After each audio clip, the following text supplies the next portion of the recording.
विद्यार्थ्यांनो, आज आपण मराठीचा पहिलं स्थूल वाचन बालसाहित्यिका गिरिजा कीर हा अभ्यासणार आहोत. बालसाहित्यिका म्हणजे लहान मुलांसाठी केलेलं लिखाण, लहान मुलांसाठी असणारं साहित्य. साहित्य म्हणजे कादंबरी, गोष्टीची पुस्तकं, इतर अनेक जे लिखाण असेल ते मुलांसाठीचं, लहान मुलांसाठीचं जे असतं त्याला बालसाहित्य म्हणतात. आणि गिरिजा कीर यांच्या लिखाणाचं वैशिष्ट्य म्हणजे त्या कोण होत्या? बालसाहित्यिका. म्हणजे त्यांनी बरंचसं लेखन हे लहान मुलांसाठी केलं होतं, म्हणून त्यांना बालसाहित्यिका म्हणतात. आता हा जो लेख आहे, या लेखाचे लेखक आहेत डॉक्टर विजया वाड. डॉक्टर विजया वाड. थोडक्यात माहिती बघू आपण लेखकाबद्दल. डॉक्टर विजया वाड या प्रसिद्ध लेखिका आणि बालसाहित्यिका. त्यांची कथा, कादंबऱ्या, नाटके तसेच बालांसाठी कथा, कादंबऱ्या, नाटके अशी सुमारे 117 पुस्तके प्रकाशित. मराठी विश्वकोश मंडळाच्या त्या 9 वर्ष अध्यक्षा होत्या. विश्वकोशाच्या ग्रंथवाचन स्पर्धांच्या कामगिरीबद्दल कोलंबो विद्यापीठाकडून डिलीट म्हणजे डॉक्टर ऑफ लिटरेचर ही पदवी त्यांना प्रदान करण्यात आली.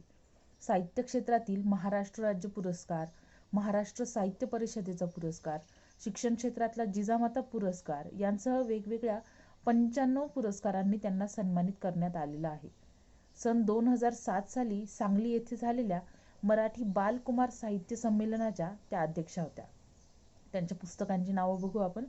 अंतरंग, अभिनेत्री, अक्षांश रेखांश या कादंबऱ्या, आपली माणसं, ऋणानुबंध, गप्पा गोष्टी, हृदयस्पर्शी हे कथासंग्रह, एक हिरवी गोष्ट, तिची कहाणी, त्या तिघी ही नाटके, झिपरी, बिट्टीच्या 12 बाता या बाल कादंबऱ्या, उत्तम कथा, अद्भुत जगाच्या सफरीवर, गोष्टी घ्या गोष्टी इत्यादी बालकथा, चिंगू चिंगम, दोन मित्र, बंडू बॉक्सर ही बालनाटके इत्यादी विपुल लेखन प्रसिद्ध आहे. आता हे झालं डॉक्टर विजया वाड यांचं लिखाण.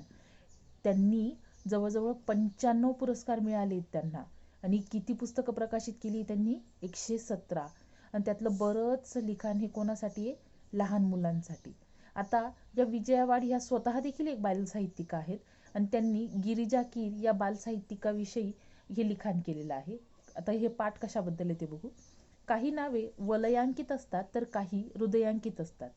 गिरिजा कीर हे नाव मात्र वलयांकित असून देखील हृदयांकित आहे. बघा, दोन नवीन शब्द, वलयांकित आणि हृदयांकित. म्हणजे काय? वलयांकित म्हणजे काय की काही माणसं जी असतात ना, ती फक्त नावानी मोठी असतात. त्यांचं नाव मोठं असतं, कर्तृत्व आपण म्हणू शकत नाही की ते इतरांपर्यंत पोहोचलेलं असतं त्यांचं. परंतु काही नावं हृदयांकित असतात, म्हणजे लोकांच्या भावनांशी जोडल्या गेलेली असतात ती नावं, हृदयापर्यंत पोहोचलेली असतात लोकांची ती नावं. असं गिरिजा कीर हे नाव प्रसिद्ध तर होतंच, परंतु ते लोकांच्या हृदयापर्यंत पोहोचलेलं होतं. अशीच आपल्याला उदाहरणं सांगता येईल. बाबा आमटे सांगता येईल आपल्याला, प्रकाश आमटे सांगता येतील, मदर तेरेसा, अशी बरीचशी उदाहरणं जी आहेत ही अगदी खूप प्रसिद्ध तर होती, परंतु लोकांच्या मनापर्यंत पोहोचलेली होती. जशी की महात्मा फुले सांगता येतील आपल्याला. अशी अनेकशी नावं होती जी लोकांच्या मनापर्यंत, हृदयापर्यंत पोहोचलेली होती. तर गिरिजा कीर हे नाव देखील वलयांकित असून देखील काय होतं?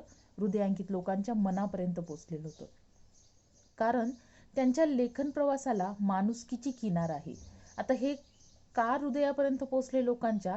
कारण त्या जे लिखाण करतात, गिरिजा कीर जे लिखाण करतात, याला कशाची किनार आहे म्हटल्या? माणुसकीची किनार आहे. म्हणजे भावनिक होऊन किंवा लोकांच्या भावना जपून, लोकांना काय हवं आहे या गोष्टीचा विचार करून त्यांचं लिखाण असतं.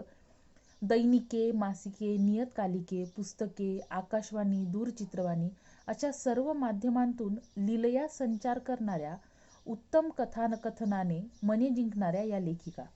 प्रस्तुत पाठातून गिरिजा कीर यांच्या नाटिका, चरित्रे, कथासंग्रह, बालसाहित्य यांची डॉक्टर विजया वाड यांनी रसस्वादाच्या अंगाने ओळख करून दिली आहे. रसस्वादाच्या अंगाने म्हणजे गिरिजा कीर यांनी जे पण काही लिखाण केलेलं आहे त्यातून काय घेण्यात आलेलं, कसं घेण्यात आलंय, त्यांचं मत काय आहे, या सर्व गोष्टी म्हणजे आपण म्हणू शकतो क्रिटिसाइज केलेलं आहे. क्रिटिसाइज केलंय म्हणजे त्याचं पूर्णपणे विश्लेषण केलेलं आहे. डॉक्टर विजया वाड यांनी गिरिजा कीर यांच्या लेखनाचं विश्लेषण केलेलं आहे.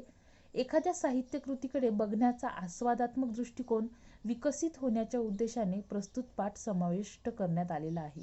आता हा पाठ का घेण्यात आला आहे तुमच्या अभ्यासक्रमात? तर ज्या पद्धतीने विजया वाड यांनी गिरिजा कीर यांच्या पाठाचा रसस्वाद केला, तसाच पुढे जाऊन जर तुम्ही एखादं पुस्तक वाचलं, आता तुमचं आपण म्हणू शकतो अवांतर वाचन होणार, तर हे अवांतर वाचन करत असताना तुम्ही फक्त ते पुस्तक फक्त वरचेवर न वाचता त्या पुस्तकाबद्दल विचार करावा. त्या पुस्तकाचा कशा पद्धतीने आस्वाद घेता येईल. आस्वाद घेता येईल म्हणजे जेवण करणं हा एक आस्वाद नसतो, मनाचा जो आस्वाद असतो ना, तो त्या पुस्तकातून कसा घेता येईल हे आपल्याला यायला हवं. म्हणून एखाद्या पुस्तकाचा, एखाद्या साहित्याचा आस्वाद कसा घ्यायचा, त्याचा रसस्वाद कसा घ्यायचा, हे समजण्यासाठी हा पाठ आपल्या अभ्यासक्रमामध्ये समाविष्ट केलेला आहे. पाठाला सुरुवात करूया आपण. बघा, आपल्याला एखादी गोष्ट आवडली किंवा आवडली नाही तर आवडीनिवडीचे विश्लेषण करायला आपल्याला करता यायला हवे. म्हणजे आपल्याला अमुक एक गोष्ट आवडती आहे, तर ती का आवडती आहे, आपल्याला अमुक एक गोष्ट नाही आवडली तर ती का नाही आवडली, याची कारणमीमांसा आपल्याला करता यायला हवी. आपल्याला कारणं सांगता यायला हवीत. आपल्याला ही गोष्ट का आवडती आहे, आपल्याला ती गोष्ट का आवडत नाहीये, त्या गोष्टीच्या चांगल्या गुणांचे किंवा तिच्यातील दोषांचे विवेचन करता यायला हवे. नुसतं आवडत नाही हा विचार व्हायला नकोय, तर ती गोष्ट आपल्याला का आवडत नाहीये किंवा का आवडते, त्यातल्या चांगल्या गोष्टी आणि त्या विशेष म्हणजे खऱ्या असायला हव्यात. फक्त आपल्या दृष्टीने चांगल्या अशा नको, तर खरंच त्या गोष्टीमध्ये त्या चांगले गुण आहेत का किंवा तिच्यामध्ये ते वाईट दोष आहेत का, याचं आपल्याला विवेचन करता यायला हवं. जसं की आपण खाण्याबद्दल सांगू, कारलं, बरोबर आहे. बऱ्याच मुलांना किंवा बऱ्याच व्यक्तींना कारलं खायला आवडत नाही. आता त्याच्यातलं चांगलं गुण म्हणजे काय, की खूप गुणकारी असतं, ते आरोग्यासाठी खूप चांगलं असतं. परंतु त्याच्यातला दोष काय आहे कारल्यामधला सगळ्यात मोठा, की ते खूप कडू असतं. आता कोणी म्हणेल की मला कारलं खूप आवडतं, तर तो काय सांगेल, मला कडू असतं म्हणून आवडतं का, तर नाही, ते खूप अत्यंत आरोग्यासाठी गुणकारी आहे म्हणून मला कारलं आवडतं. परंतु एखाद्या लहान मुलाला त्या आरोग्याविषयी जास्त घेणं देणं नसतं. त्याला कशाशी घेणं देणं असतं, त्याच्या चवीबद्दल. तर तो काय सांगेल मग, नाही मला कारलं आवडत नाही, कारण मला काय नाही आवडत, कडू नाही आवडत, त्यामुळे मी ते कारलं खाणार नाही. म्हणजे हे झालं विवेचन. त्यांना आपण जर विचारलं की तुम्हाला कारलं का आवडत नाही, तर आवडलं तर चांगले गुण सांगितले जातात, नाही आवडलं तर वाईट गुण सांगितले जातात. म्हणजे याला म्हणतात विवेचन. आपल्याला त्या गोष्टीमधल्या चांगल्या वाईट गुणांचं विश्लेषण करता यायला हवं, मांडता यायला हवीत, त्याला म्हणतात विवेचन. एखादं पुस्तक तुम्हाला खूप आवडलं, तर त्यातल्या कोणत्या गोष्टी आवडल्या हे मांडणं म्हणजे रसस्वाद होय. आता एखादं पुस्तक आपण वाचतो, आता ते पुस्तक वाचल्यानंतर आपल्याला ते पुस्तकात काय आवडलं हे आपल्याला सांगता येणं फार महत्त्वाचं आहे. जसं की आपण एखादं नाटक बघतो, आपण एखादा पिक्चर बघतो, टी व्हीवरचं एखादं आपण म्हणू शकतो की सिरियल बघतो, एखादं गाणं बघतो. आता हे बघत असताना आपल्याला काही गोष्टी आवडतात, काही गोष्टी नाही आवडत, काही गोष्टी मनाला खूप भिडतात. मग आपण काय करतो, इतर कोणी भेटलं ना, आपण आधी त्या कार्यक्रमाविषयी बोलतो, त्या गाण्याविषयी बोलतो, पिक्चरविषयी बोलतो. म्हणजे आपण आपल्या मनात त्या गोष्टीबद्दल, त्या कृतीबद्दल, कलाकृतीबद्दल ज्या भावना आहेत त्या आपण इतरांजवळ सांगतो. आणि आपल्याला आवडलेल्या गोष्टी आपण घोळून घोळून इतरांना सांगतो. आणि इतरांनीही ते कार्यक्रम पाहावे, इतरांनीही ती गोष्ट पाहावी, याच्यासाठी आपण त्यांना काय करत असतो, सुचवत असतो. असं आपल्या या संपूर्ण कृतीमध्ये आपण त्या कलाकृतीबद्दल मधील सर्व चांगल्या गोष्टींचा अगदी व्यवस्थित मनापासून आस्वाद घेत असतो. अगदी आपण एकदा नाही तर दोनदा, तीनदा, कितीही वेळेस बघायला तयार असतो. यालाच काय म्हणतात, रसस्वाद घेणं म्हणतात. आपण पुन्हा पुन्हा ती गोष्ट बघण्याचा आपल्या स्वतःला देखील हट्ट करतो आणि इतरांकडून देखील ती कृती करून घेण्याचा प्रयत्न करत असतो. त्याला म्हणतात रसस्वाद घेणे. एखादी गोष्ट आवडण्याचे व न आवडण्याचे चिकित्सक अभ्यासपूर्ण विश्लेषण म्हणजे समीक्षा होय. समीक्षा म्हणजे काय, एखादी गोष्ट आवडली किंवा नाही आवडली तर ते चिकित्सक आणि अभ्यासपूर्ण विश्लेषण म्हणजे चिकित्सक म्हणजे काय, त्यातलं अगदी व्यवस्थित त्याची मांडणी करता यायला हवी, कारणं शोधता यायला हवी आपल्याला आवडण्या न आवडण्याची. आणि ते विश्लेषण केल्यानंतर जे आपण मांडणी करतो त्या पॉईंट्सची, त्याला म्हणतात समीक्षा. कोणत्याही साहित्यकृतीची, कलाकृतीची समीक्षा करण्याची पहिली पायरी म्हणजे त्या कलाकृतीचा, साहित्यकृतीचा रसस्वाद घेणे. कोणत्याही कलाकृतीचा आस्वाद घेताना पुढील मुद्दे लक्षात घेतले पाहिजे. आता बघा, आपण कोणतंही पुस्तक वाचायला घेतलं, आपण सुरुवात काय करतो, सुरुवातीला आपण फक्त गोष्टीचं काय वाचतो, पुस्तकाचं नाव वाचत असतो. आता आपल्याला अजून वाङ्मयाचे इतर अनेक प्रकार माहिती नाहीये, परंतु हळूहळू आपल्याला त्या गोष्टींची माहिती होते. आपलं वय, तुमचं वय तेवढं नाहीये तुम्हाला कथा, कादंबऱ्या, काव्यसंग्रह, अगदी विश्वकोश वगैरे ह्या सर्व गोष्टींबद्दल एवढी जाणीव नाहीये. हळूहळू जेव्हा तुम्ही यामध्ये या विषयाकडे दृष्टीने बघाल, तर तुम्हाला लक्षात येईल की वाङ्मय हा किती प्रकारचे असते म्हणून.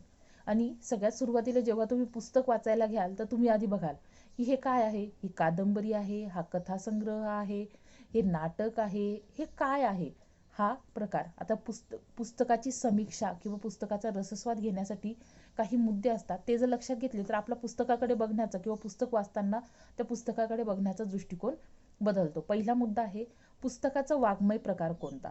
वाङ्मय प्रकार कोणता म्हणजे हे कथासंग्रह आहे, ही कादंबरी आहे, एक आपण नाटक आहे की काव्यसंग्रह आहे, काय आहे नक्की, हा कोणता प्रकार आहे लिखाणाचा, हे आपल्याला माहिती असायला हवं. त्यानंतर पुस्तकातील व्यक्तिरेखा आणि त्यांच्या स्वभावातील भारावून टाकणारे विशेष.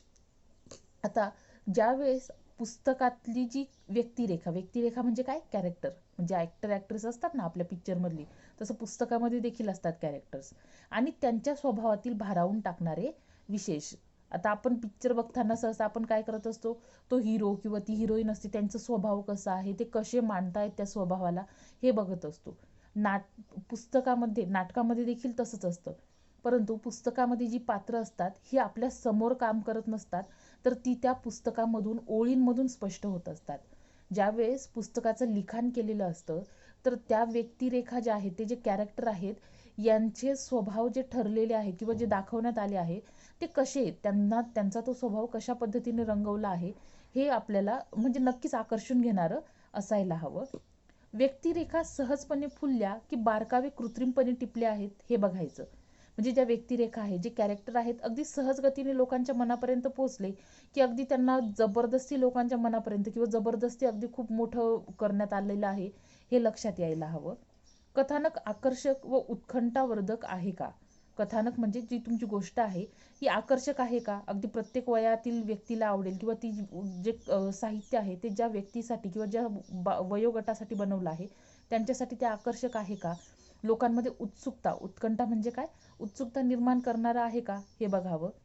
काव्यसंग्रह असल्यास कवितांचे भावार्थ, भावसौंदर्य, विचारसौंदर्य, अर्थसौंदर्य कशातून जाणवते. जर एखादा काव्यसंग्रह असला तर त्या कवितेचं भावसौंदर्य, त्याची आपण म्हणू शकतो की जो रसस्वाद असतो, आपण रसग्रहण आपण म्हणतो कवितेचं, तर भावसौंदर्य, विचारसौंदर्य, अर्थसौंदर्य म्हणजे त्याच्या ओळी असतात, त्याच्यातून कोणते भाव निर्माण होतात, कोणते विचार निर्माण होतात, त्यातून कोणता अर्थ निघतो, हे आपल्याला लक्षात यायला हवं. चटकन समजणारी भाषा असावी. लेखकाची भाषाशैली कशी आहे. लेखकाची भाषाशैली अलंकारिक आहे, साधी सोपी आहे, ग्रामीण आहे, बोलीभाषा आहे, कशा पद्धतीची आहे हे लक्षात यायला हवं, किंवा सोपी असावी. पुस्तकाची सुरुवात व शेवट आकर्षक आहे का. सहसा आपण दुकानात पुस्तकं घ्यायला गेलो ना, तर पहिलं पान आणि शेवटचं पान वाचतो, कसं आहे सुरुवात आणि शेवट, आणि त्यावरून आपण ठरवतो की मधलं पुस्तक कसं असेल म्हणून. त्यामुळे सहसा पुस्तकाची सुरुवात आणि शेवट हा कायम कसा असायला हवा, आकर्षक असायला हवा. शेवटचा पॉईंट, पुस्तकातून मिळणारे चिरंतन मूल्य, संदेश, उपदेश, तसेच कथानक व त्यातील आशय आणि कथानकाचा विषय या सर्वांचा मनावर एकत्रितपणे कसा परिणाम होतो. म्हणजे एखादं कथा, कादंबरी, नाटक असं कोणताही वाङ्मय प्रकार असो, त्यातून आपल्याला कोणता संदेश व्यक्त होतो आहे, कोणती मूल्य प्रकट होत आहे, कोणती मूल्य म्हणजे आपल्या जीवनामध्ये आपण कोणत्या गोष्टी आत्मसात करू शकतो, त्या वाङ्मयाचा किंवा त्या साहित्याचा वाचकाच्या मनावर कसा परिणाम होतो आहे, या प्रश्नांच्या अनुषंगाने आपण विचार करायला हवा. किंवा याचा व्यक्तीच्या मनावर एकंदरीत कसा परिणाम होतोय ते पुस्तक वाचल्यावर, सकारात्मक की नकारात्मक, हा विचार व्हायला हवा. याला म्हणतात रसस्वाद. आता ज्यावेळेस आपण एखादं पुस्तक वाचू, तर ह्या सर्व मुद्द्यांचा जर विचार केला, तर आपण त्या पुस्तकाचं वाचन करताना त्या पुस्तकाकडे बघण्याचा आपला दृष्टिकोन जो आहे तो काय होणार आहे, नक्कीच बदलणार आहे.